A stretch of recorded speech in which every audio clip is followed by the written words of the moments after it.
Hello friends, welcome to my videos on history for class 9th of NCERT textbook. Friends इस video में मैं आपके साथ में आपकी टेक्स्ट बुक के चैप्टर नंबर 3 जिसका कि टाइटल है Nazism and the rise of Hitler, जैसा कि आप अपने स्क्रीन पर भी देख पा रहे हैं।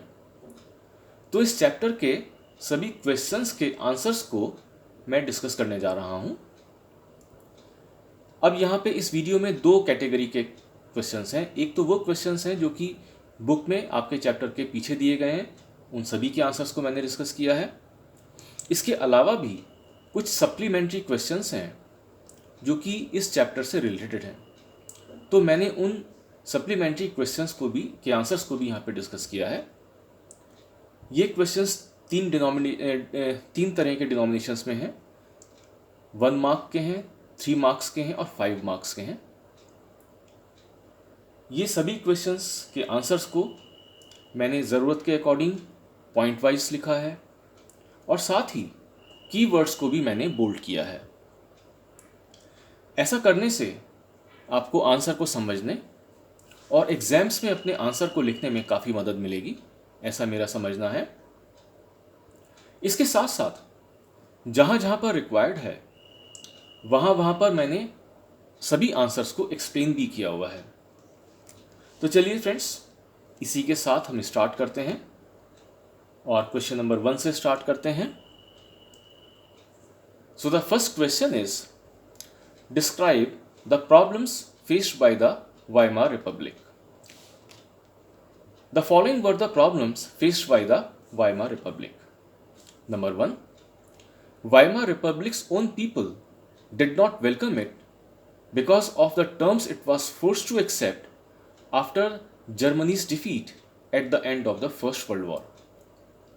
तो जर्मनी जो कि फर्स्ट वर्ल्ड वॉर में जब हारा तो उसके बाद में इसको बहुत सारी ह्यूमिलेटिंग टर्म्स एंड कंडीशंस को एक्सेप्ट करना पड़ा था, जिसके कारण से वाइमार रिपब्लिक जो कि वहाँ की गवर्नमेंट थी, जर्मन गवर्नमेंट थी, उनको वहाँ के लोगों ने ही वेलकम नहीं किया। जर्मन के सिटीजन्स ने ही अपनी गवर्नमेंट को बहुत क्रिटिसाइज़ किया। तो एक कारण तो ये था। दूसरा, the Allies made it to pay for the sins of the old empire. जो अलाइड फोर्सेस थे जिनमें कि अमेरिका, ब्रिटेन, फ्रांस ऐसे देश थे, तो इन लोगों ने जर्मनी की जो ओल्ड एम्पायर ने सिन किए थे, यानी कि जो फर्स्ट वर्ल्ड वॉर थी वो वाइमार रिपब्लिक गवर्नमेंट ने नहीं लड़ी थी, उसकी स्टार्टिंग जो थी वो तो ओल्ड एम्पायर यानी कि जो जर्मनी का इम्पेरियल एम्पायर था, जो जर्मनी की मोनार्की थी, उन्होंने इस वॉर को स्टार्ट किया था।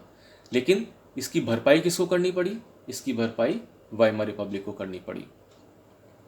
It was forced to carry the burden of war guilt and was financially crippled by being forced to pay compensations. तो वाइमार रिपब्लिक को वॉर गिल्ट का सामना करना पड़ा और उसके कारण से इनको फिनेंशियली क्रिपल कर दिया गया, फिनेंशियली इनकेपेबल कर दिया गया, इनके ऊपर बहुत बड़े बड़े कंपनसेशंस को इम्पोज करके। The supporters of the Weimar Republic, mainly socialist, Catholics and Democrats, were attacked in the conservative nationalist circles. जो वाइमार रिपब्लिक के सपोर्टर्स भी थे, सोशलिस्ट थे, कैथोलिक्स और डेमोक्रेट्स थे, उनको कंजर्वेटिव नेशनलिस्ट सर्कल्स में काफ़ी क्रिटिसाइज़ किया जाता था। They were mocked as November criminals. इनको नवंबर क्रिमिनल्स के नाम से चढ़ाया जाता था।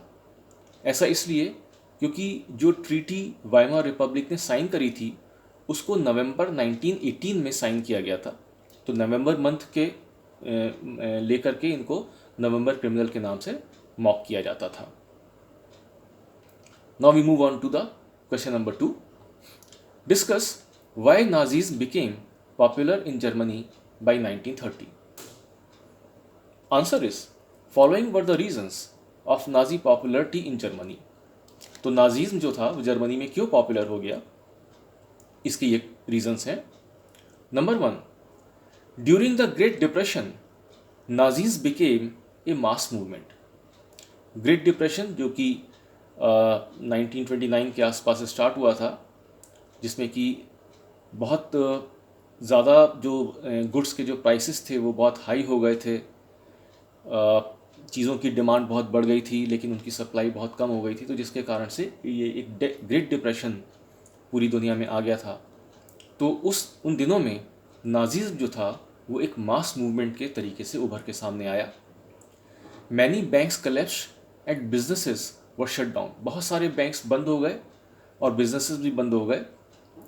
Unemployment shot up and the middle class were threatened with destitution, बहुत ज़्यादा अनएम्प्लॉयमेंट बढ़ गया जर्मनी के अंदर और मिडिल क्लास को भी भुखमरी के कगार पर खड़ा होना पड़ा। ये हालत ग्रेट डिप्रेशन के टाइम पर जर्मनी में आ गई थी। In such a situation Nazi propaganda brought hopes for a better future, ऐसे में नाजीज ने एक ऐसा प्रोपेगेंडा किया, इस तरीके से अपने आप को उन्होंने प्रेजेंट किया कि वो जर्मनी के लोगों को एक बेटर फ्यूचर दिलवा सकते हैं। In 1928, for the elections of the Reichstag is the German parliament. So for the elections of the Reichstag, the German parliament, Nazi party got just 2.6% votes. तो 1929 में तो नाजी पार्टी को सिर्फ 2.6% वोट्स मिले थे। However, in 1932 it became the largest party with 37% votes, और 1932 आते आते ये विथ 37% वोट्स के साथ साथ राइक्सटैग में सबसे बड़ी पार्टी बन गई थी। Question 3, what are peculiar features of Nazi thinking, Nazi thinking के क्या ज़्यादा विशेषताएं हैं। Number 1, Nazi ideology was a reflection with Hitler's world view, जो नाजी आइडियोलॉजी थी वो हिटलर के वर्ल्ड व्यू का एक तरीके से रिफ्लेक्शन था। हिटलर जो वर्ल्ड के बारे में सोचता था वही नाजी आइडियोलॉजी बन गई थी। It considered there was no equality between people but only a racial hierarchy, ये नाजी आइडियोलॉजी मानती थी कि दुनिया में लोगों के बीच में कोई इक्वालिटी नहीं है, बल्कि क्या है, एक तरह की रेशियल हायरार्की है। कुछ रेसेस हैं जो कि बहुत हाई हैं और कुछ रेसेस हैं जो कि बहुत लो कैटेगरी की हैं, ऐसे उन्होंने एक हायरार्की बना दी थी। It viewed blonde, blue eyed, Nordic German Aryans at the top and Jews at the lowest rung of the society, उन्होंने माना कि ऐसे लोग जो कि ब्लॉन्ड हैं, जिनके ब्राउन हेयर हैं, ब्लू आइज़ हैं, जो कि नॉर्डिक जर्मन आर्यंस हैं, वो तो उस हायरार्की में टॉप पर हैं, और ज्यूज जो हैं वो सबसे नीचे वाले पोजीशन पर हैं। They were regarded as anti race, the arch enemies of the Aryans, Jews को ये माना जाता था कि वो एंटी रेस हैं, यानी कि वो उस जो नाजी रेस है उसके खिलाफ हैं, और जर्मनी के जो आर्यंस हैं वो उनके बहुत बड़े दुश्मन हैं। People of other colours were placed in between depending upon their external features, और बाकी के जो लोग थे उनको कहीं ना कहीं बीच में रखा गया। टॉप पर जर्मन्स आर्यंस थे, बॉटम पर ज्यूज थे, और उनके बीच में जो भी लोग हैं जैसे उनकी शक्ल सूरत है उसके हिसाब से उनको उस हायरार्की में बीच में कहीं ना कहीं रख दिया गया। Hitler's ideology also included geopolitical concept of Lebensraum और लिविंग स्पेस। हिटलर की आइडियोलॉजी में जियोपॉलिटिकल कंसेप्ट भी शामिल था, यानी कि लिविंग स्पेस बढ़ाने की बात थी। हिटलर ये मानता था कि जर्मनी के लोगों को अपनी स्पेस को बढ़ाना चाहिए, बाकी के जो कंट्रीज़ हैं, बाकी की जो टेरिटरीज़ हैं, उनको भी वॉर के ज़रिए जीत लेना चाहिए। ये हिटलर की पॉलिसी थी जिसको कि लेबेंसडाउन पॉलिसी के नाम से जाना जाता है। It believed that new territories had to be acquired for settlement, this would enhance the area of the mother country and enable the settlements on new lands to retain an intimate link with the place of their origin. वो मानता था कि Germany को नई territories को acquire करना चाहिए, जैसे कि उन्होंने किया भी, पोलैंड को भी जीत लिया उन्होंने, डेनमार्क पे भी हमला किया, साथ लगती हुई जो उनकी बाउंड्री नेदरलैंड्स की है वहाँ पर भी उन्होंने हमला कर दिया। तो उन्होंने अपनी बाउंड्रीज़ को एक्सपेंड करना शुरू किया। वो ऐसे इसलिए क्योंकि वो चाहते थे कि अगर हम अपनी बाउंड्रीज़ को एक्सपेंड कर देंगे तो हमको नए नए लैंड्स मिल जाएंगे जहाँ पे कि जिसकी कारण से हम अपनी जो मदर कंट्री है यानी कि जो जर्मनी है उसके एरिया को एक्सपेंड कर देंगे। हमारे जो नागरिक हैं जर्मनी के, जो सेटलर्स हैं, वो वहाँ जाएंगे, लेकिन क्योंकि वो रहने वाले जर्मनी के ही होंगे, इसलिए वो अपने देश के साथ में कुछ इंटीमेट लिंक्स भी रख सकेंगे। तो जर्मनी ये चाहती थी कि हम अपने पड़ोसी देशों को जीतें, वहाँ पे अपने लोगों को बसा दें, ताकि हमारे लोग वहाँ जा कर के आराम से रहें और हमारे साथ भी उनके लिंक्स बने रहें। He thought it would also enhance the material resources and power of the Germany। और इस तरह से क्या होगा कि जर्मनी के रिसोर्सेज भी बढ़ जाएंगे, क्योंकि उन देशों के जो रिसोर्सेज होंगे, उनकी जो प्रॉपर्टी होगी, उनके जो नेचुरल रिसोर्सेज होंगे, उनके जो टेक्नोलॉजी है, वो सब भी जर्मनी के कब्ज़े में आ जाएगी। तो ऐसा सोच करके हिटलर ने अपनी लिविंग स्पेस की पॉलिसी को आगे बढ़ाना शुरू किया। Now we come to question number 4. Explain why Nazi propaganda was effective for creating hatred for Jews। तो जो नाजी प्रोपेगेंडा था ज्यूस के प्रति हेट्रेड फैलाने के लिए, वो कैसे इफेक्टिव बना। The Nazis spread their ideas through visual images, films, radios, posters, catchy slogans and leaflets. तो नाजी अपने आइडियाज़ को कैसे स्प्रेड करते थे? इन जरियों से, फिल्म्स के ज़रिए, इमेजेस के ज़रिए, पोस्टर्स के ज़रिए, कैची स्लोगन्स के ज़रिए वो अपने आइडियाज़ को लोगों तक पहुंचाते थे। They made propaganda films to create hatred for Jews. Jews के प्रति हेट्रेड क्रिएट करने के लिए उन्होंने बहुत सारी प्रोपेगेंडा फिल्म्स भी बनाई। They stereotyped and marked orthodox Jews. उन्होंने ऑर्थोडॉक्स यानी कि जो ट्रेडिशनल ज्यूज़ थे उनको स्टीरियोटाइप कर दिया और उनको मार्क कर दिया कि ये देखो, ये बिल्कुल ऑर्थोडॉक्स ज्यूज़ हैं, ये बिल्कुल पक्के ज्यूज़ हैं। कैसे किया? Jews were shown with flowing beards wearing काफ्तान्स।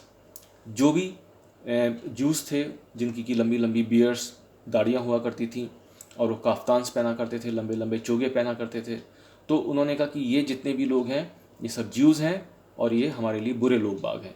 ऐसा उन्होंने ज्यूज़ के लिए प्रोपेगेंडा स्टार्ट कर दिया।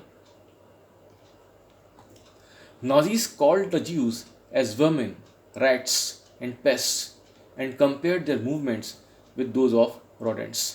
उन्होंने ज्यूस को ऐसे लोगों की तरीके से पेश किया जैसे कि ये सभी लोग समाज के लिए बहुत बुरे हैं, और जितनी भी डेरोगेटरी उनके लिए बातें कही जा सकती थी, रैट्स हैं, पेस्ट्स हैं, ये सब बातें भी नाजीज ने ज्यूस के लिए कहनी स्टार्ट कर दी। Nazis worked on the minds of people, tapped their emotions and turned their hatred and anger at those marked as undesirable। तो नाजीज ने लोगों के दिमाग पर ही कब्जा कर लिया। जो जर्मनी के रहने वाले लोग थे उनके दिमागों को ही उन्होंने ऑक्यूपाई कर लिया, उनके इमोशंस, उनको इमोशनली ज्यूस के अगेंस्ट कर दिया, और उनके दिलों में और दिमाग में ज्यूस के प्रति गुस्सा और नफरत भर दी। न सिर्फ ज्यूस बल्कि ऐसे लोग जिनको कि वो अनडिज़ायरेबल कहते थे, जो कि ओरिजिनली जिनको वो कहते थे कि ये नाजी आर्यंस नहीं हैं, उन सभी को अनडिज़ायरेबल मानते थे, और उन सभी के प्रति उन्होंने अपने लोगों के बीच में हेट्रेड और एंगर क्रिएट कर दिया। Question 5, explain what role women had in Nazi society. Nazi society में स्त्रियों का क्या रोल था? The girls were told to become good mothers and rear pure-blooded Aryan children। सभी गर्ल्स से एक्सपेक्ट किया जाता था कि वो अच्छी मदर्स बनेंगी और वो प्योर ब्लडेड आर्यन बच्चे ही बॉर्न करेंगी। They had to maintain the purity of race, distance themselves from Jews, look after home and teach their children Nazi values। Female से ही एक्सपेक्ट किया जाता था कि वो नाजी रेस की प्योरिटी को मेंटेन करेंगी, ज्यूस के साथ दूरी बना के रखेंगी, बाहर का काम नहीं करने का है, वो लोग अपने घर रहेंगे, घर में बच्चों को संभालेंगी, और बच्चों के अंदर वो नाजी वैल्यूज़ को कूट कूट के भर देंगी, ऐसा उनसे एक्सपेक्टेशन थी। They had to be the bearers of the Aryan culture and race. ये माना जाता था कि जो स्त्रियां हैं वो आर्यन कल्चर की बेयरर्स हैं और वही आर्यन कल्चर को आगे बढ़ा सकती हैं अपने बच्चों में आर्यन कल्चर को कूट कूट के भर के। ये विमेन से एक्सपेक्ट किया जाता था। Question 6, in what ways did the Nazi state seek to establish total control over its people? तो नाजीज ने अपने लोगों के ऊपर टोटल कंट्रोल कैसे कर लिया? Number 1, they created special surveillance and security forces to control and order society the ways in which they wanted. तो जिस तरीके से नाजी सोसाइटी को कंट्रोल करना चाहते थे, जो सिस्टम वो सोसाइटी के अंदर बनाना चाहते थे, उसको कंट्रोल करने के लिए उन्होंने स्पेशल सर्विलेंस बनाई, लोगों के ऊपर वो जासूसी किया करते थे, और ऐसी सिक्योरिटी फोर्सेस बनाई जो कि सोसाइटी को कंट्रोल कर सकें। Along with the already existing regular police in green uniform, they deployed the storm troopers. जो रेगुलर पुलिस रहती थी, जो कि ग्रीन यूनिफॉर्म पहनते थे, वो तो थे ही थे, साथ में स्टॉर्म ट्रूपर्स को भी डिप्लॉय किया गया। ये स्टॉर्म ट्रूपर वो थे जो कि एक रैपिड एक्शन की तरह काम करते थे। जहाँ कहीं भी उनको लगता था कि यहाँ पे नाजी वैल्यूज़ को प्रिवेल नहीं किया जा रहा है, तो ऐसी जगहों पर वो जाते थे और जाकर के फ़ौरन एक्शन मोड में आ जाते थे। ये कौन कौन थे? दीज इंक्लूडेड द गेस्टापो, यानी कि जो वहाँ की सीक्रेट पुलिस थी, द एसएस, जो कि वहाँ की प्रोटेक्शन स्क्वाड्स थी, criminal police and security services. तो ये सब उन्होंने डिप्लॉय कर दिए नाजी वैल्यूज़ को इंस्टिल करने के लिए लोगों के अंदर। Nazis used the media carefully to win support for the regime and popularize their views. Nazis ने अपने रिजिम को सपोर्ट करने के लिए और अपने व्यूज़ को पॉपुलराइज करने के लिए मीडिया का बहुत बढ़िया तरीके से इस्तेमाल किया।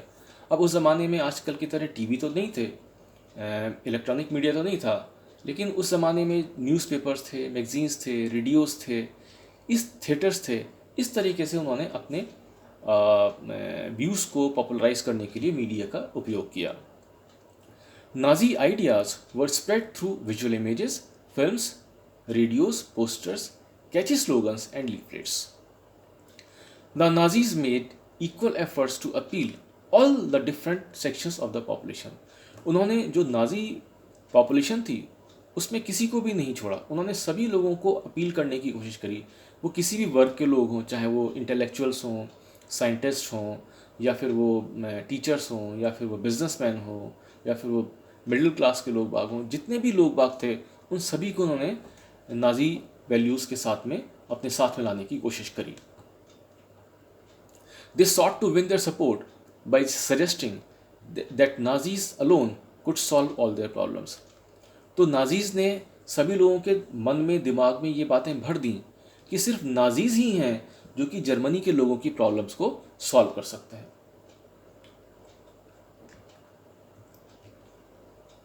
ये तो थे फ्रेंड्स हमारे रेगुलर क्वेश्चन जो कि हमारी बुक में पीछे दिए गए हैं। अब मैं आपके साथ में सप्लीमेंट्री क्वेश्चंस डिस्कस कर रहा हूं। पहले 1 मार्क क्वेश्चंस हैं। First question is what was spar tacit league? ये स्पार टैसिट लीग क्या थी? It was a group of workers and sellers who had revolutionary ideas on the pattern of Bolshevik revolution in Russia. तो एक ऐसी group of workers, ऐसा एक group था, एक वो लीग थी जिसमें वर्कर्स और सेलर्स थे जिनके की रेवोल्यूशनरी आइडियाज़ थे। और ये आइडियाज़ किस पैटर्न पर थे? ये रशिया में जो बोल्शेविक रेवोल्यूशन हुआ था, जो कि आपने लास्ट चैप्टर में पढ़ा था, तो रशिया की ही तरह से ये लोग जर्मनी में भी रेवोल्यूशन लाना चाहते थे और उसी तरीके की एक गवर्नमेंट ये जर्मनी में इस्टेब्लिश करना चाहते थे। What was Free Corps? Free Corps was an organization of war veterans which helped the Weimar Republic to crush the uprising of the Socialist, Democrats and Catholics who demanded Soviet-style governance in Germany. तो जो लोग ऐसे थे जो कि Germany में Soviet style की government को बनाना चाहते थे, उनको क्रश करने के लिए वाइमर रिपब्लिक ने वार वेटरन्स की एक ऑर्गेनाइजेशन बनाई। उस ऑर्गेनाइजेशन को फ्री कॉर्प्स के नाम से जाना जाता है। What is the meaning of hyper inflation?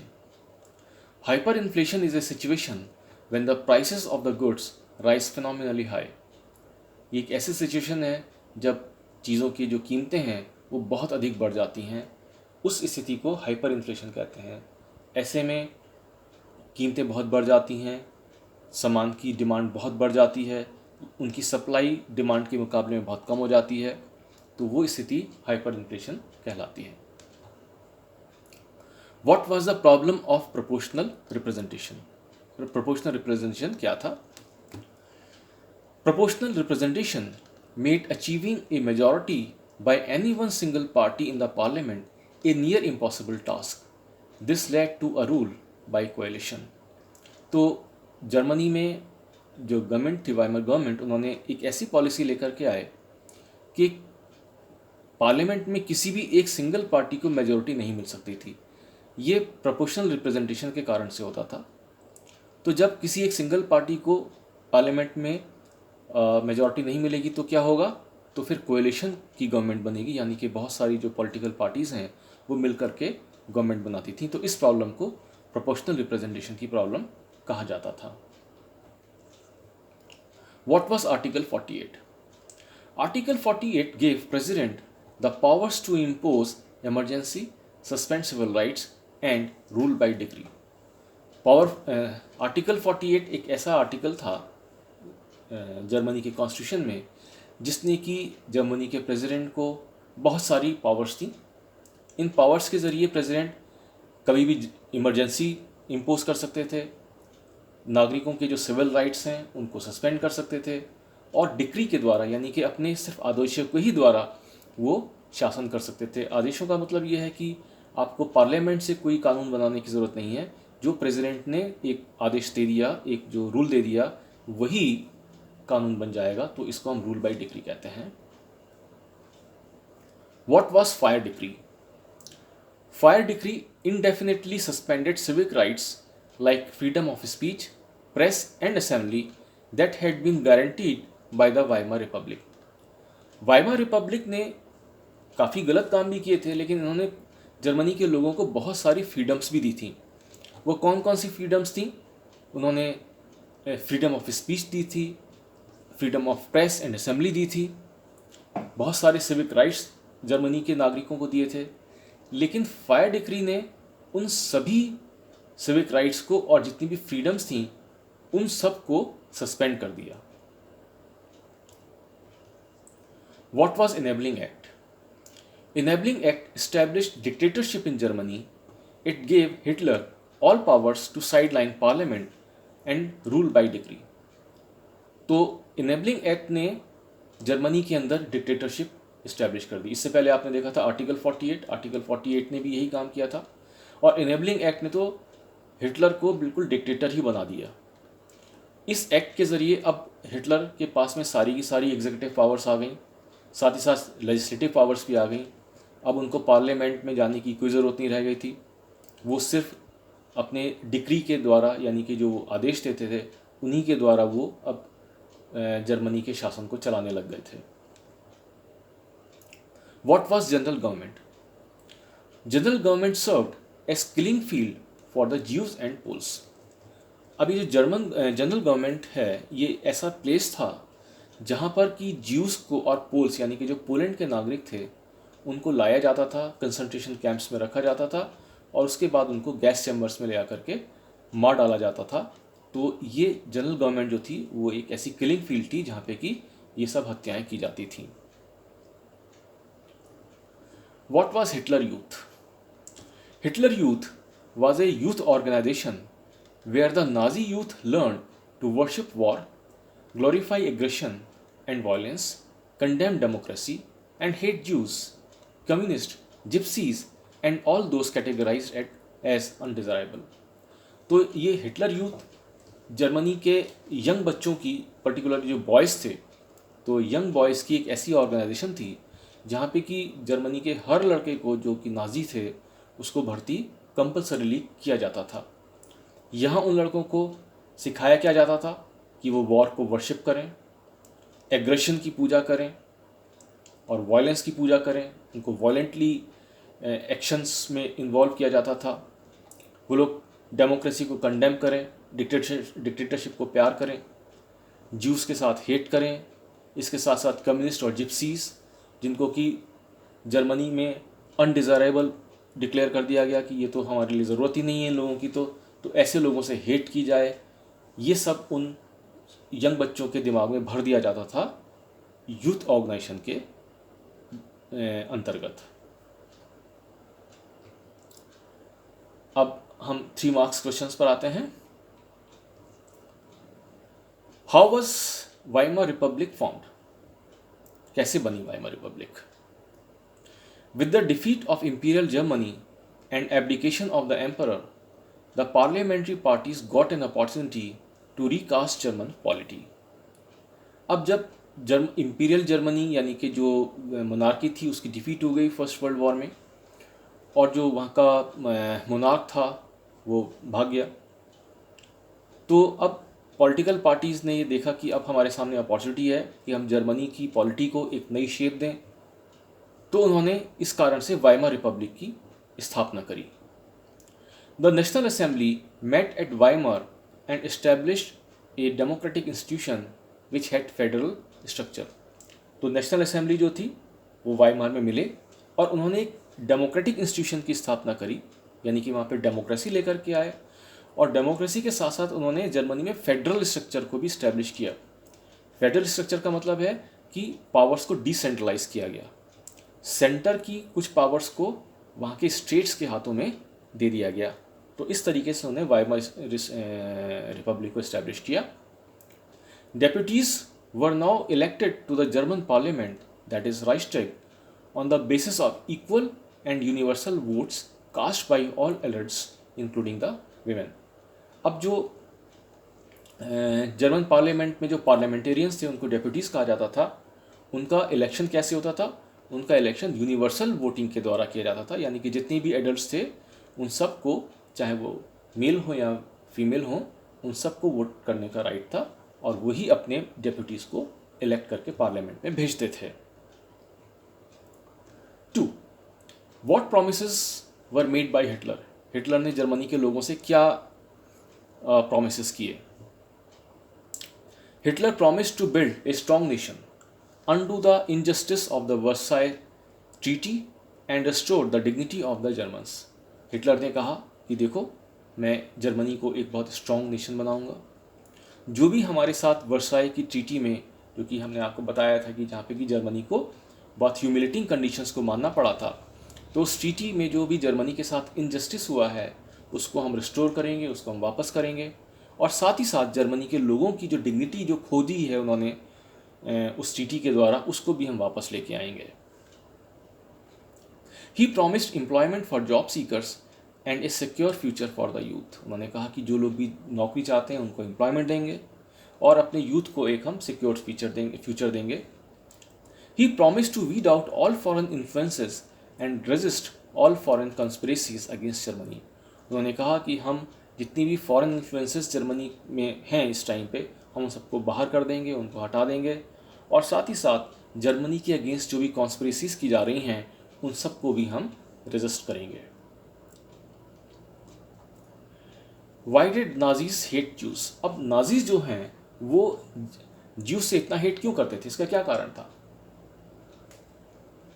इसका जवाब है, the Jews were the worst sufferers of the Nazi Germany. अब नाजी जर्मनी में सबसे ज़्यादा जो सफ़र किया वो तो ज्यूज़ ने किया, हालांकि और भी जो इंफीरियर रेसेस थी जिनको कि हिटलर ने अनडिज़ायरेबल घोषित कर दिया था, उन लोगों ने तो सफ़र किया ही किया, लेकिन सबसे ज़्यादा सफ़र किसने किया? वो ज्यूज़ ने किया। Nazi hatred for them had a precursor in the traditional Christian hostility towards the Jews. अब जो क्रिश्चियंस हैं वो ट्रेडिशनली ज्यूज़ से नफ़रत करते हैं, तो वो ये कहते थे कि क्योंकि ज्यूज़ जो हैं वो नफ़रत के लायक हैं, इसलिए हम उससे सभी, चाहे वो कोई भी ज्यू हो, अच्छा हो या बुरा हो, हम सभी से नफ़रत करेंगे। They were stereotyped as killers of Christ and usurers. Jews को कहा गया कि ये तो क्राइस्ट के किलर हैं, क्योंकि जो क्रिश्चियन माइथोलॉजी है उसमें माना जाता है कि क्राइस्ट को मारने में ज्यूज़ का हाथ था, तो इसलिए वो सभी ज्यूज़ को क्राइस्ट का किलर मानते हैं, और ये कहते हैं कि ये तो यूजरर्स होते हैं, यानी कि ये तो वो लोग होते हैं जो कि बहुत हाई इंटरेस्ट पर पैसा लोगों को लोन देने वाले लोग होते हैं, जैसे कि सूदखोर लोग होते हैं, महाजन लोग जो होते हैं, ये उस तरीके के लोग थे, ऐसा इनको माना जाता था। इसलिए नाजीज जो थे वो ज्यूज से नफरत करते थे। How were the women rewarded for producing racially desirable children. अब नाजी जर्मनी में जो विमेन अच्छे बच्चे बॉर्न करती थीं जो कि रेशियली डिजायरेबल होते थे, उनको कैसे रिवॉर्ड किया जाता था। The women who produced racially desirable children were given favoured treatment in hospitals. ऐसी स्त्रियों को हॉस्पिटल्स में फेवर्ड ट्रीटमेंट दिया जाता था। They were entitled to concessions in shops for theatre tickets and railway fares. उनको दुकानों में, थिएटर टिकट्स में, रेलवे में उनको कंसेशन दिया जाता था। To encourage them to produce many children, honour crosses were awarded. और उन स्त्रियों को ये इनक्रेज किया जाता था कि आप ज़्यादा से ज़्यादा बच्चे पैदा करें जो कि रेशियली डिज़ायरेबल हों, और ऐसा करने के लिए उनको ऑनर क्रॉसेस दिए जाते थे।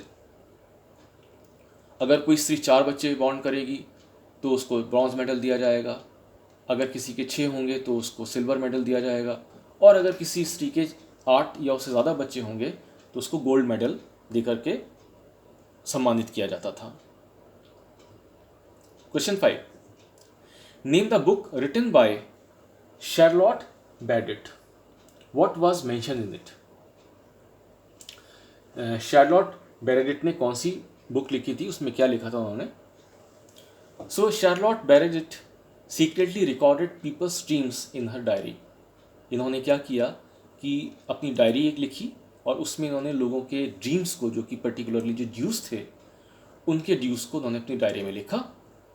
She later published them in a highly disconcerting book called the Third Reich of Dreams. उन्होंने इस डायरी को एक बुक के रूप में पब्लिश किया, हालांकि ये बहुत हाईली डिसकंसर्टेड थी, यानी कि बहुत उन्होंने कोई हैपजर्डली इसको पब्लिश किया था, इसको वो बहुत सिस्टमेटिकली पब्लिश नहीं कर पाई थी। और इस बुक का टाइटल था Third Reich of Dreams. In this book she described how Jews themselves began to believe in the Nazi stereotypes about them. और इस बुक में उन्होंने लिखा है कि किस तरह से जो ज्यूज थे वो अपने बारे में जो नाजीज ने प्रोपेगेंडा किया था उसको वो अब मानने लग गए थे। अब ज्यूज मानने लग गए थे कि हम वाकई में बुरे लोग बाग हैं, हम वाकई में इन्फीरियर किस्म के लोग बाग हैं। ऐसा नाजीज ने उनके दिमाग पर कब्जा कर लिया था। तो इस सब बातों को शार्लोट बैडेट ने अपनी अब इस बुक में लिखा हुआ है। अब हम 5 मार्क्स क्वेश्चंस पर आते हैं।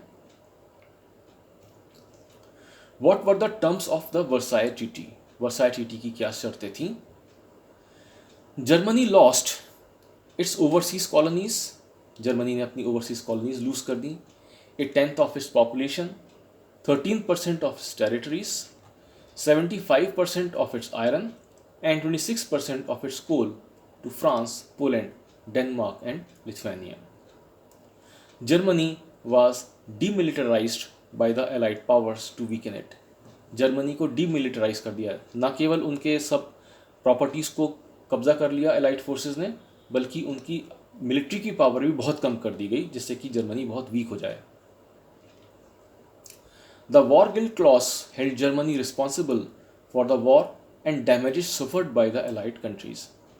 जर्मनी को एक जो ट्रीटी थी उसका जो वॉर गिल्ट क्लॉज था, यानी कि जर्मनी को उस फर्स्ट वर्ल्ड वॉर के लिए दोषी माना गया था। तो उसके अंतर्गत जर्मनी के ऊपर बहुत सारे डैमेजेस जो कि एलाइड कंट्रीज़ ने सहे थे, यानी कि उन्होंने कहा कि जो हमने नुकसान किया है उसकी भी भरपाई आप करेंगे। आप कंपेंसेशन तो देंगे ही देंगे, आपकी जो टेरिटरी है उसके ऊपर तो हम कब्जा कर ही लेंगे, साथ ही साथ जो नुकसान हमें हुआ है उसकी भी भरपाई आप ही करोगे। ऐसा वर्साई की ट्रीटी में जर्मनी के ऊपर सब चीज़ें इम्पोज की गई। जर्मनी वाज फोर्स्ड टू पे compensation of about 6 billion pounds. अब आप सोचो कि उस ज़माने में 6 बिलियन पाउंड्स की क्या वैल्यू रही होगी आज की तरह से अगर हम देखें तो। The allied आर्मीज occupied the resource rich Rhineland for much of the 1920s। Germany का एक बहुत रिच इलाका था जो कि नेचुरल रिसोर्सेज बहुत होते थे राइनलैंड में, उसके ऊपर भी एलाइड आर्मीज ने अपना कब्ज़ा करा और वो काफ़ी सालों तक उन्होंने अपना कब्ज़ा उस पर रखा। 2. What was the effect of Great Depression on Germany? Germany के ऊपर ग्रेट डिप्रेशन का क्या प्रभाव पड़ा? The German economy was worst hit by the great depression. हालांकि ग्रेट डिप्रेशन ने सभी नेशंस को काफ़ी हिट किया, काफ़ी बुरी तरीके से हिट किया, लेकिन जर्मनी के ऊपर इसका बहुत बुरा प्रभाव था और वहाँ की इकोनॉमी बहुत सफ़र करी इसके कारण से। By 1932 industrial production got reduce to 40% of the level of 1929। तो जितना कि इंडस्ट्रियल प्रोडक्शन 1929 में होता था, 1932 में वो उसका 40% तक घट गया था।